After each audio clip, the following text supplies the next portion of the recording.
if the next generation learned to party without the drugs and booze and still have crazy good fun? Today's guest has sparked a nationwide movement reaching tens of thousands of teens, showing them that an amazing substance-free life awaits. Stay tuned. This one gives me such hope for the future. Welcome to the Sober Life Rocks podcast. You may have made the decision not to drink alcohol, or at the very least, not at work-related events. Whether you've never been a drinker, are in recovery, or made a health-related decision, we see you, and you are not alone. In today's world, networking, socializing, and celebrations often happen over drinks, and the struggle can be real. Through this podcast, we're changing that narrative.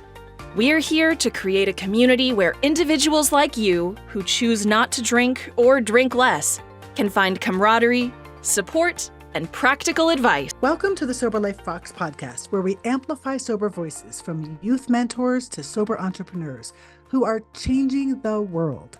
I'm your host, Margie Schaller, and every week we have powerful conversations with people living their sober choices out loud.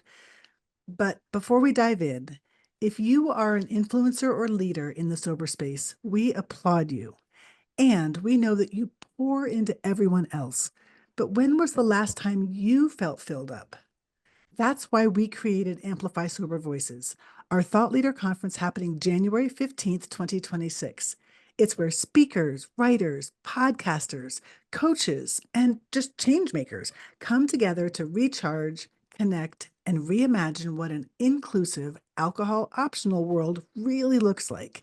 And guess what? Today's guest, Jake White, will be one of our featured speakers talking about how to grow your impact as a speaker. Head to amplifysobervoices.com to grab your ticket and join us. We'd love to see you there. So today we're talking to Jake White, co-founder and CEO of Vive 18.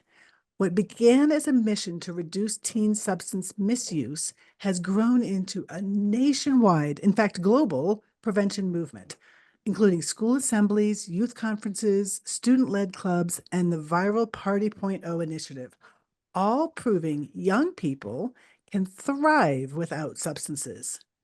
Jake's work has impacted over 2.5 million students over 100 plus countries. He's been featured in USA Today, ABC News, and podcasts like One Day at a Time. Today, we're going to dive into why prevention matters more than ever, how youth can lead the change, and why sober leadership is the next frontier. Jake, welcome to the program. Hey, thanks, Margie. I'm glad to be here chatting about sober life. I know, it's amazing, and you are amazing. I love the relationship that we're building. I've known you for close to a year now. I think I was on your podcast about a year ago, so I love Yeah, watching what you're doing. But, I really don't know a whole lot actually about your origin story. Like, can you tell me kind of your personal story in this space? sure thing. Yeah, so my journey really began because I had an uncle, well, I had many relatives, but one uncle in particular who really struggled with an addiction. And I saw his life go from fantastic to just okay to in trouble and eventually losing his life to Mm. substance use. And I know for people listening to this, like if you're a listener, you probably have a story that you know, and maybe it was your story. But being someone who witnessed it from the outside, I just had these questions, why was substance use an issue with one person and not another? Why what could someone be taken from me who I love so much and who seemed to have everything going for them? And how can I make sure that that's not me or any of my friends or any of my family members? Not that that's always in my control, but how can I do my part to make sure that this isn't something that affects more people around me? Because, yeah, none of us would wish addiction on any of our friends. Mm. So moving into college is really when it got weird because I was living this drug-free lifestyle all throughout my adolescence, even into high school. Some friends would drink and smoke, and it was fine that I didn't. College is when it got weird though, Margie. Like people would look at me so funny. Like, Jake, you don't drink at all? You don't smoke ever? You don't use Right. any drugs. Like Friday, Saturday, going to parties, like you don't do that? It was so weird to them. And And you were probably labeled as some kind of like, suck up, like. Party pooper. Oh yeah, I remember it was like a label or an anti-label, I guess, right? Like the main thing was you don't fit in. Like that Hmm. was the main thing that I felt. But the labels were, yeah, what are you like? Are you what they would say over religious? Which is funny. Like right now, I'm a follower of Jesus. At the time, I was as atheist as you could be. They were labeling me as over religious, or maybe I was judgmental because I wasn't doing things that other people were doing. Or maybe I was just boring and I just didn't like having fun, which was none of these were the case. But I had to just figure out how am I going to navigate college if I'm not doing what it seems like everyone else wants to do. And that's really where the idea or the complaint was born. So what did you do? I mean, that seems to me like a recipe for disaster. Well, I actually remember there was a moment where I was trying to fit in and have fun, and I would go to these parties thinking, oh, this is what people are going to do. There must be something fun there. And I would go and I would have a terrible time. Like I was surrounded by drama and people throwing up and getting sick or getting in fights. And then the next day talking about it like it was a great time. Hmm. And I was thinking, were we at the same party? Like that was not fun at all. It was fun for maybe like an hour before things went to crap, but people would brag about this stuff. And I remember this feeling of, is there something wrong with me that I don't get it? Or is there something wrong with our culture? And I had to choose to believe that there's just something wrong with our culture. And I have to stick with what I know is right, not go down this path because socially, I had this thought that life would actually be easier if I just gave in to the pressure and just fit in. Mm. Even if I don't like the outcome, short term, that would seem easier. But um, I said, nope, I know what I want. I'm investing a lot of time and money into being here. And a social life is a practice just like anything else in life. So I'm just going to keep practicing, keep going out and learn how to do this thing. So, long story short, the next couple of years, I took any opportunity to party sober. I would be the first one on the dance floor, the first one playing games, meeting friends, whether anyone else was drinking or not. I'm sober and I'm going to have fun. I even went to Panama City Beach for spring break. It was like the hot destination when I was in school, and I did it sober. And it was so funny to see that the people who seemed to get most insecure around me were my close friends. But even in this giant party destination, no one cared that I didn't drink around them. They were Mm. just happy to have another person to hang out with. And so I slowly began to get my confidence in my decision. And then I read this statistic, and it's what we call social norm statistic, showing that there are actually more college students out there just like me. They don't Mm. drink or smoke. But up to this point, not a single person had told me that. And I had a decision to make of like, all right, if this is true, if people are out there like me, they're probably waiting for a place to belong and to go. And I can't expect somebody else to create this for us. So I've got to do it. And that's when I came up with the idea. And maybe it was God just dropping it in my lap. I don't know, but it was very clear like Jake, throw these house parties. It's cheap, it's fun, it's adventurous, but just don't serve any alcohol or drugs. See who shows up Hmm. and like let's just experiment with this thing. And we did it. Like And if if I could just spoil the ending, it led to a national movement. Like hundreds of students showing up, getting sponsored by Red Bull, Pizza Hut, Subway, all these national brands, and students from around the country saying, "How can I throw events on my campus?" Because they would echo my story back to crazy. me. They're like, I want to make friends and have fun, but I don't want to sacrifice my future, or I've lost someone, or I'm in recovery and I still want a social life. And you've gathered hundreds of students to every single party you've thrown. You've built a sustainable solution, and like we want that on our campus. And that's really where Vibe 18 began. At the time, we called it Party Point oh, and it just ignited this movement of young people throwing drug-free positive events for their friends. Wow. I mean, you make it sound so easy. You make it sound like, oh, I just made this decision and now we have nationwide things. So I can't believe that that's actually the case. Kind of, No, definitely not. Walk me through those early years, those early months, those like, what was that like? Yeah. Well, I mean, first you have the fear of just being different. Mm. I was going to go from not telling anybody that I was drug free because being afraid of those ridicules. Oh, you're arrogant, you're over religious, you're judgmental. Well, now the whole You're school weird. is going to say that. Yeah, you're so weird. The whole school is going to be talking about this weird sober guy. Yeah. So there's that fear and getting over that. Yeah. Um, I there was really difficult parts, but honestly, because this idea was not being implemented, it was easier than you think. Because here's the first step we did. We surveyed campus. It said, why do you go to parties? What do you get out of it? And if we threw one without alcohol and drugs, would you check it out? We found out most people are just going to these events because they want to socialize with their friends and make new friends. That's priority number one. So it has nothing to do with intoxication. So if we For provided most that people. environment, Right. yeah, let's see if they show up. And a lot of them said that they would actually check it out. So then we built a list. So we went out on campus, we had this data. Well, let's go test it out. Let's invite people to a party like this. Hmm. So we invited 129 people in one day to a sober party on a college campus in Wisconsin. Okay. And Margie, I don't know if you've heard this story before, but if you had to guess on a college campus in Wisconsin, if we invited 129 people to come to a sober house party, how many do you think would say, "Oh yeah, sign me up"? I mean, like 10%. Yeah, that's a pretty good guess, like 12, 13 people.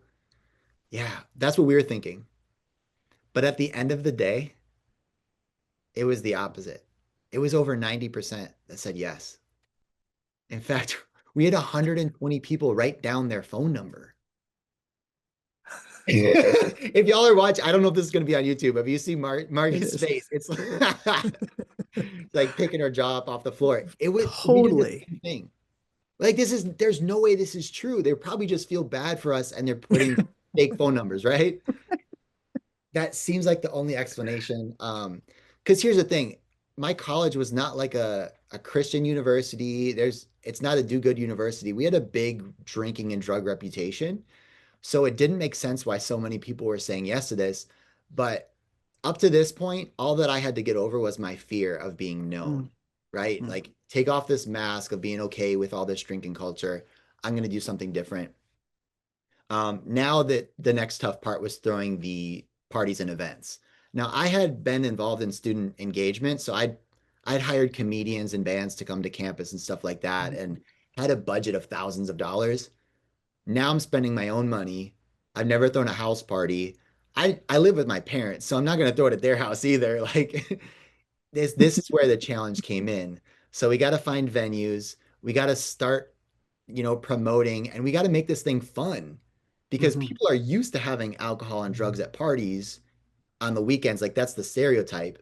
So we've got to make this thing really Bring good. your game. Yeah. Yeah. And and the crazy thing is too, when I was putting on these events with my school, sometimes we would spend $4,000 or $5,000 on an event and we might have less than 50 people there. So Mm, I didn't want that to happen, and I don't have 5 grand anyway. So the first party, went to the store, got Kool-Aid powder. We had cherry and grape Kool-Aid. We thought, all right, if people like playing games like beer pong and stuff, let's just play it without alcohol and see if people have a good time. And let's bring some music because you need the good vibes. mhm. And so our friend DJ'd. Long story short, Margie, that first party, it started at 9 o'clock when I was a little bit late to my party. I think I like went to the store to get something. I showed up a little late. And then when I opened the door, the party was so full. We had it in a one-bedroom apartment. It was so full that people could not move around. The Oh my DJ is having God. a good time dancing and pumping his fists. He's got his lights, his little scratchy thing going. He's having a great time. And everyone else is having a terrible time because they Oh can't no. move, they can't dance. There's only 4 people can play pong at a time, and it's bad. So one guy actually recognizes me as the party guy, and he just yells from across the room, "Hey, is this your party?" And I'm like, yeah, what's up? The Kool-Aid's gone. This party sucks, bro. He leaves, and every single person followed him out of the party. And our first party was a big failure. I mean, that was a second big like fear of, oh, is this actually gonna have any legs? Should we quit? Mm-hmm. Mm-hmm. But I knew if you've seen our speaking engagements, one thing we really emphasize is that in life you can choose shortcuts or skill sets. And the skill sets are the best things and they give you the most out of life. And skill sets take practice. So I knew there was no shortcut to changing the world or changing a culture or throwing drug-free parties. I was going to have to practice and develop a skill set around doing this. So every other weekend, we try it again, get better. And the cool thing, Margie, is that even though we ruined those people's night that first event, they came back the second time. Like they gave us Wow. another shot because they really wanted this to work. And before you knew it, we had upwards of 200 students. I started teaching people at our campus to take it over and then other campuses. And it started to grow, honestly, quicker than I thought. Uh, Hmm. and I also have to say this. I know this is on the record or off the record, depending on editing. But just a note for the editor, in the beginning, you mentioned that we're in like 100 countries or something.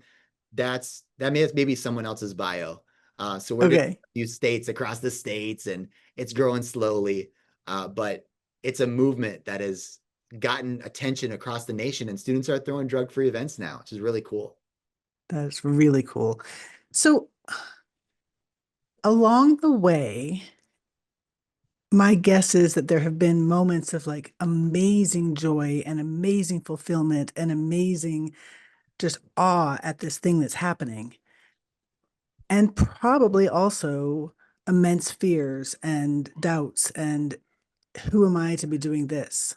So talk me through sort of both that dichotomy of leadership and how you've navigated that. Yeah.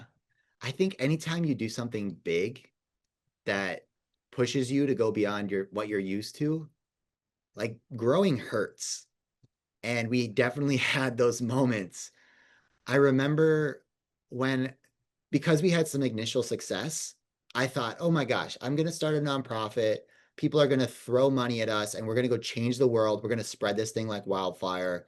And in 3 years, we'll be running this national movement that's, changing lives everywhere. We're going to have colleges that have designated houses for throwing sober house parties.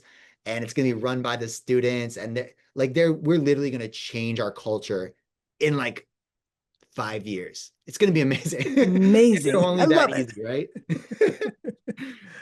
um, and that was my thought going in. So I good story is I failed math class, which I'm terrible at math, Margie. Like that's my Achilles heel. So I was about to graduate. I failed math. I had to take one class, and I was Mm, so upset because I had already started this, and I was ready to go change the world. Um, But that semester, they started a entrepreneur program. And because I had failed math, I got to be a part of the entrepreneur program. And I won all this funding. I won like 10,000 bucks to go spread the business and validate it. It was a blessing in disguise, right? Not being good at math. But um, that's really where the challenges started to pick up again, because now you have to learn how to run a sustainable business doing good in the world. mhm, The business model is not laid out for all this stuff. You oftentimes have to go through all the wrong steps until you stumble upon the right one. mhm, And it took me a long time to figure out who is our audience, who's paying for this thing, how can we get it to them in a package that they're used to, so they're not having to reinvent a whole new role or staffing position on in their community. Um, there was, yeah, years and years of pivots. And I would say it wasn't till really like 2018. So the first party was in 2012. It wasn't until 2018 until I really found the business model that could take this to the level it needs to be and become sustainable, and to help students across the country throw these drug-free events and be good influences on their peers too. Um, because there was a moment, I just gotten married. My wife Emily lived in a trailer with me for 4 months, and we mhm. had four of us actually. So us two and two friends we met at church, a videographer and someone to help us with logistics and coordination. So we packed four of us inside a camper the size of one parking stall. Mm, Yeah. We traveled the country throwing these sober house parties, learning what works and what doesn't. And just like the first party, it was a big fail. Like we were only throwing events successfully about a fourth of the time. mm, And I forget what state we were in. Maybe it was like Missouri or Kansas or something. And we're in our trailer after failing to get into the school, making this happen. And there's tornado sirens going off. And we're literally in a trailer in a Kroger grocery store parking lot, thinking, what are we doing here? We've been on hmm. the road for months. We are failing. I just have to let go and pray that we find the right answer. And that day, I had a conversation with this guy, Stephen Van Evenhoven, who was there right at the beginning, helping me start these events and parties and get sponsors. And he's my best friend in college. And I get on the phone with him and he says, Jake, you've always wanted to be a speaker. And now you're throwing these events. And I know I get it. It's sustainable. It's fun. You can impact more people. But if it's not working this way, why don't you use speaking as your business model? People are used to paying for speakers and you're great at it. And you could deliver something beyond what anyone else could deliver. Like they can do inspiration and maybe education, but you're leaving them with an actionable plan to create sustainable change on their campus. Like that's Hmm. unheard of. Yeah. And that's when things really, really change is that low moment, that tornado of like, I literally don't know what to do. Please, God, help me. Like, I'm out of ideas. That's so awesome. I feel like, you said change is like where we really struggle. I liken my acronym is FGOs that I go through these moments when I have to grow and doing what I've been doing isn't right anymore. And Mhm. honestly, I mean, we've done some of that with Sober Life Rocks. Like we started out with one vision, and while people responded to it, it wasn't the change the world moment that we thought it was going to be. And so we've pivoted it. And I think pivots are beautiful things because they are evidence that we are listening to ourselves, we're listening to the world around us, and we're adaptable and we're willing to change and meet people where they are instead of where we want them to be. So I Yeah, totally applaud you for that. yeah. So now I, today, tell me what your vision is. Where are things going? Like, what does the next 5 years look like for Jake and Vive 18? yeah, yeah. I'd love to chat about vision. Can I also piggyback on what you just said? I thought it was so Please, helpful. please. And I'm thinking about the people listening to this because when you're really passionate about changing lives, I think at first we want to change everyone's life Mm, and we want to do it fast. And that's a great mission. But when it comes to successful companies and movements and even nonprofits, it's about really targeting down and saying, who's my ideal person that I'm going to serve mm, first? And how am I going to help them change the world? And I think once we adopted that mindset, this movement just exploded and it really started taking off. And we started answering those big questions of how do we pay for this? How do we sustain it? How do we find partners and clients? Like that stuff take care of itself once you start thinking in that next step of mhm, who exactly is the ideal person that I'm going to help and equip and change their world and help them change the world too. So if there's any entrepreneurs out there listening, like that's a big question, and that 10x my business in a year, like it's mhm, it's crazy. And so our vision now with Vive 18 is to become the biggest community of young people that are making a difference for substance use prevention around the entire country. And we're equipping them to start throwing drug-free events, advocating in their schools and speaking up for things that they care about.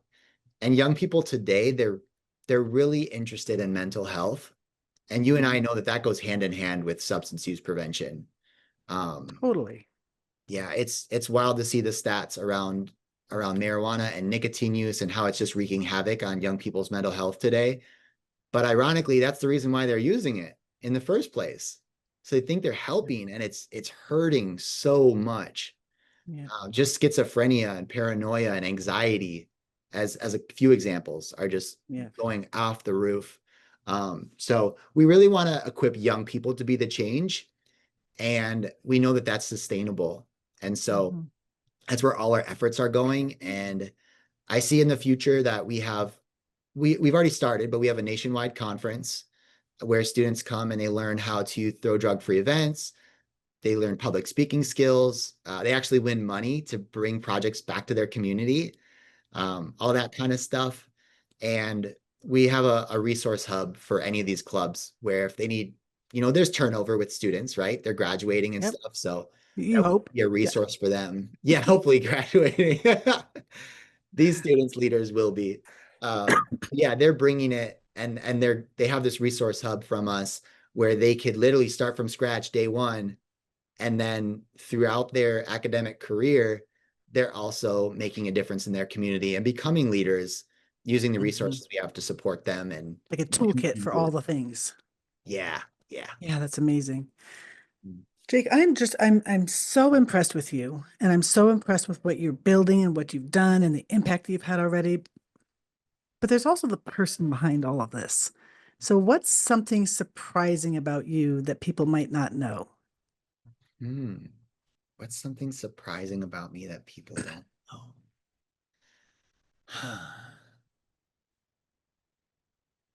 I don't know. Can you give me an example? Is there one for you, Margie, that Um, comes to your mind? so yeah, I mean, here I am. I run this podcast and we're putting on this conference, and the reality is that I am quite the introvert. Like I love people, but I get exhausted. And Yeah. so I really have to work hard to find that balance to take care of myself and to fill that part of up of me that loves people. Wow. Okay, that's super interesting. I would not have Yeah. guessed that. Right? Wow. Okay. I think that does help me. So if I had something that people usually don't know is that empathy is not my natural response. Even Mhm. though I do this very caring work and I deeply resonate with people when they feel left out, my instinct is just to bring them right in, and my heart just aches for anybody. But when it comes to high emotions, low emotions, and feeling what another person is feeling, outside of being left out, my empathy meter isn't that high. Mm. And I honestly, it's changing as I grow up and I do this work, but it wasn't something that came naturally to me. I'm more Isn't that driven by interesting? excitement and opportunity and making new friends and adventure. So maybe that's something. Yeah. There's a have you ever heard of the Clifton strengths? Yeah. Strengths finder. Uh-huh. And Yeah. so there's something called woo, which is all about the new thing. It sounds like that you're really high on the woo factor. I'm really low on the woo factor, actually. So Okay. we all That's have we all have our different strengths, and there are things that we can learn to do to bring other people into our teams who are stronger in areas that we don't have the same strengths in, and also just to lean into what we are best at and not cobble ourselves with the sorts of things that we struggle with. So I love that. I love that. Yeah. That's funny that Yeah, you pulled that out. That is my number one strength, woo. I Uh, guess that from all that you said. So along those same lines, how do you think that this journey has changed you as a person or formed you as a person? I mean, you started this in college, like you were just clay being formed really then. What does this look like for you now? I think leading 518 has really shown me that things are less about me. Like I started this as a thing I wanted. Like I wanted a place to hang out and make friends and feel good without the pressure to sacrifice my friends and my future. And although that's a very altruistic mission to like it includes others and stuff, I really just wanted it. And as Vibe 18 grows and I'm having to grow with it, I'm just realizing that there are so many people that want to be a part of doing good things.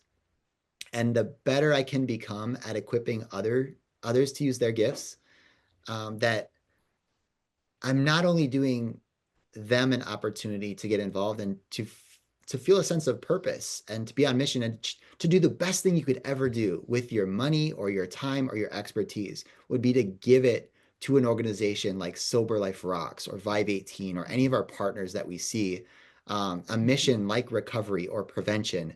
They need our voices. And so personally, I think I've just been able to see myself as a tool for the mission. And I think that's something that as I grow in my faith, I understand that's just something that's been modeled for us by our creator is that we work best in a body. We don't do great things in isolation. Yeah, I didn't expect to sort of have this moment, but I'm feeling very touched because honestly, that is exactly what has happened with us at Sober Life Rocks. Like we started it because we were professionals who felt like we were super isolated going to these conferences. And we really wanted to like help other professionals who felt isolated. Turns out that was about us. And Yeah. what we have found is that our true gift is in connecting people and lifting people up and helping others who maybe want to have a bigger voice in the sober movement to achieve that. And that's really the pivot that we've made. And that's what Sober Life Rocks is now. That's what Amplify Sober Voices is about. But you just said it so well that we start out feeling some need in ourselves. And if we can just get out of our own way and see how we can serve others, it just has so many more legs, so Yeah. much more power. Yeah. And I think it helps to have that maybe 10-year lifetime eternity mindset of like, Mhm. hey, I don't have the option to do this forever. Yeah. How can I make sure that this mission and thing I'm working on outlasts me? It really is just an eye-opening thought to say, oh man, I've got to put a team around me. And I can love for this job for as long as I can. But at Mhm. some point, I will be gone or God will call me to the next thing. And that's when it's time to head out and do the next thing. So that Yeah. mindset absolutely transformed what we do. And it's allowed me to meet some really cool people that I never would have met. Yeah. Yeah. That's amazing. So, as we kind of wind down, I wanted to talk about Amplify Sober Voices because we asked you to come on board as a speaker and you didn't even hesitate to say yes. Tell me why you're so excited about that. Oh my gosh, Margie, when you guys sent me that email, and for anybody who doesn't know Amplify Sober Voices, like this is a national conference that Sober Life Rocks is having a dedicated area for us sober influencers and entrepreneurs. And we're going to get to network with each other. Like even that alone, having the community, I know that that's the biggest part of any group gathering, any conference is not the education, but it's the connections. You're going to learn your next big idea, your next big influence, your next big partnership is going to happen at Amplify. Like when I read the first sentence, I was like, yes. And then I knew it was you. So I was like, all right, I've got to show up and help out.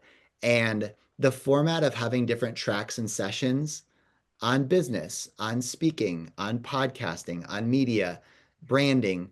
It's just something that no matter what point in your business that you're in, we're always taking that next step and that next focus that I could just see every attendee coming there and getting that getting that nugget that's been holding them back in their growth in their business, getting that at Amplify. And I could just see the future of this being one of the biggest gatherings of sober entrepreneurs.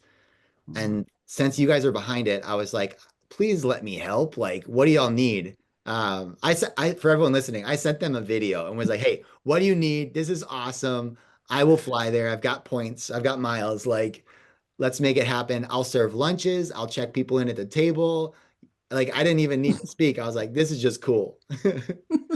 You absolutely did, and it impressed us so much. And so there's a tip for anybody who really wants to be involved and be part of something that you care about.